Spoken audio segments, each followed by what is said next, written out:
Nessa segunda aula, eu vou apresentar e discutir brevemente os modelos que são aplicados na regulação do segmento de distribuição de eletricidade.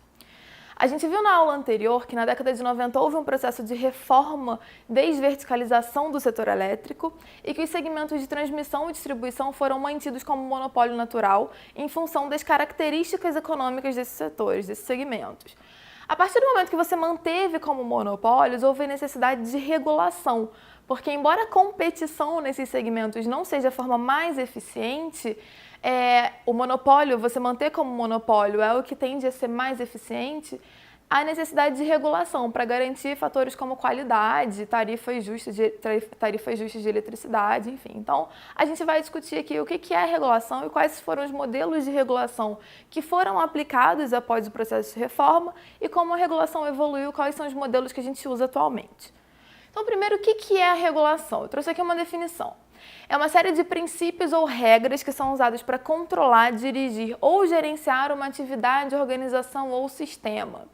Então, qual é o objetivo central da regulação? É aumentar o nível de eficiência econômica dos mercados.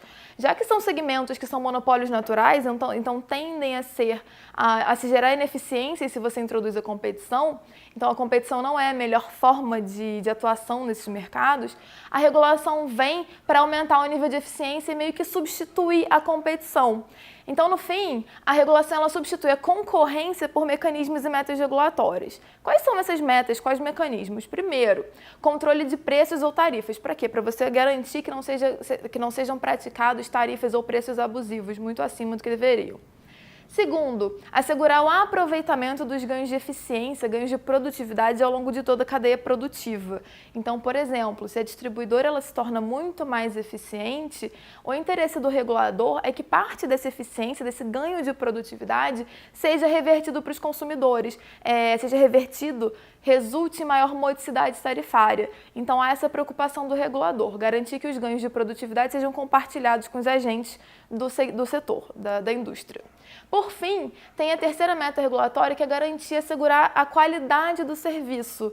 Então, você entra com a regulação também para olhar essa parte da qualidade, porque não importa, não é só a questão de custo, né? Um fator muito importante também é a qualidade. Então, essas são algumas das metas regulatórias que vêm para substituir o que o mercado tende a fazer no regime competitivo. Então, os principais modelos de regulação aplicados no segmento de distribuição de eletricidade são três centralmente. Primeiro, a regulação pelo custo do serviço, ou Cost Plus. Segundo, o Price Cap e Revenue Cap, que são os modelos de incentivo a ganhos de eficiência. E o terceiro, Yardstick Competition, que também são modelos de incentivo a ganhos de eficiência, mas que usam fatores coletivos, né? Enquanto o Price e Revenue Cap são modelos de incentivo individuais, por assim dizer. Eu vou começar apresentando a regulação pelo custo do serviço.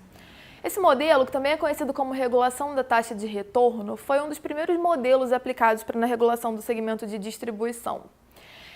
Qual a base desse tipo de modelo?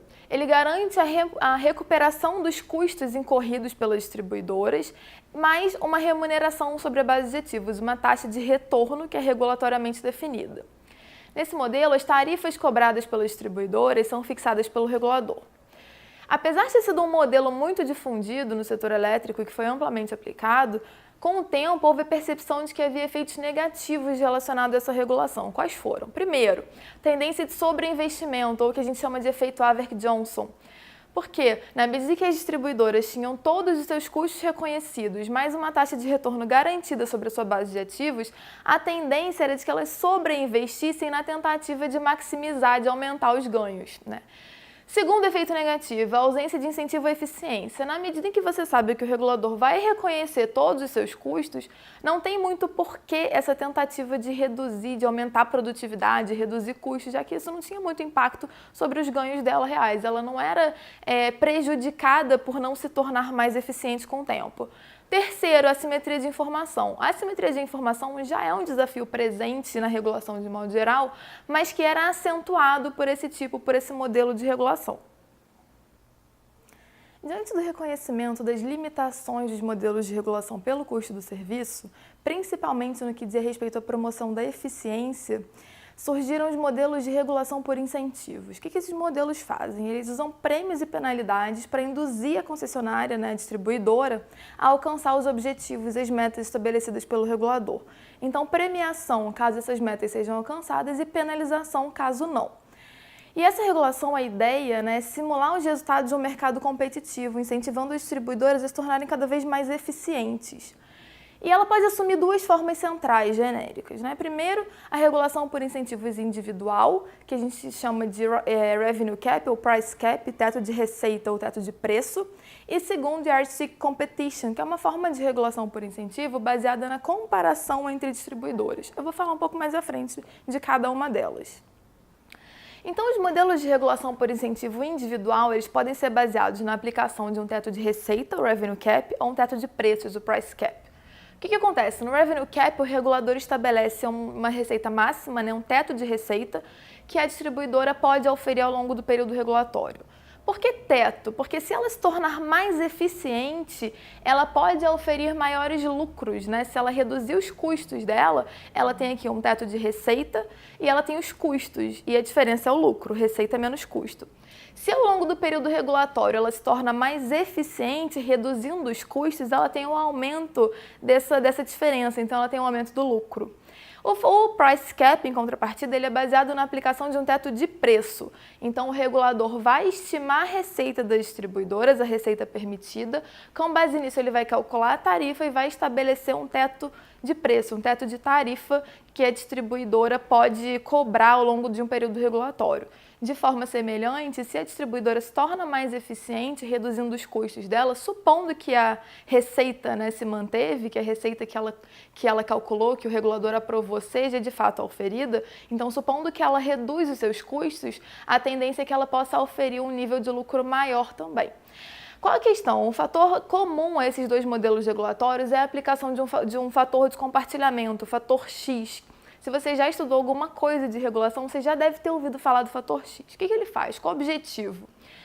A ideia do regulador é que, a empresa pode se beneficiar se ela se torna mais eficiente, não tem porquê. Se ela também não conseguir ter nenhum retorno sobre o esforço de se tornar mais eficiente, mais produtiva, ela não vai ter incentivo para correr atrás desses resultados. Mas também, se ela se torna mais eficiente, é justo que isso seja compartilhado de alguma forma com os consumidores. Então, o objetivo do fator X é pegar parte dos ganhos de eficiência, dos ganhos de produtividade que a distribuidora conseguiu atingir ao longo de um período regulatório e transformar em redução das tarifas que são pagas pelos consumidores.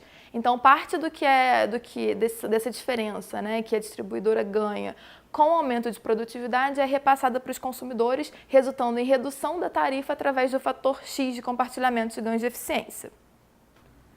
Então, nesse slide, eu trouxe uma fórmula para a gente tentar entender um pouco melhor como é aplicada a regulação pelo teto de preço, né, o price cap. Como eu falei anteriormente, existe a aplicação de um fator de compartilhamento de ganhos de produtividade. Essa aplicação, o repasse desse fator para a tarifa, geralmente é feita de forma anual, através de revisões tarifárias que são realizadas anualmente. De modo geral, essa revisão ocorre em função de três fatores, são aplicados três fatores. Primeiro, taxa de inflação. Então, a inflação, ela tem uma relação positiva com o aumento com a tarifa, né? Então, se aumenta a inflação, a tarifa vai aumentar. Cada país usa um índice de inflação, eu trouxe aqui um P para representar de forma geral a inflação que é aplicada nessa revisão tarifária anual. Segundo, que é o fator X, que vai realizar o repasse e compartilhamento dos ganhos de eficiência. E aí o fator X vem com um sinal negativo, porque ele tem uma relação inversa. Se aumentou a produtividade, isso vai resultar numa redução da tarifa.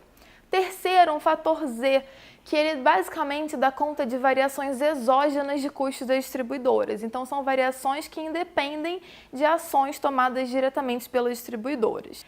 Então, agora eu vou falar um pouco melhor sobre os modelos de yardstick competition, que são baseados na aplicação de benchmarks de eficiência.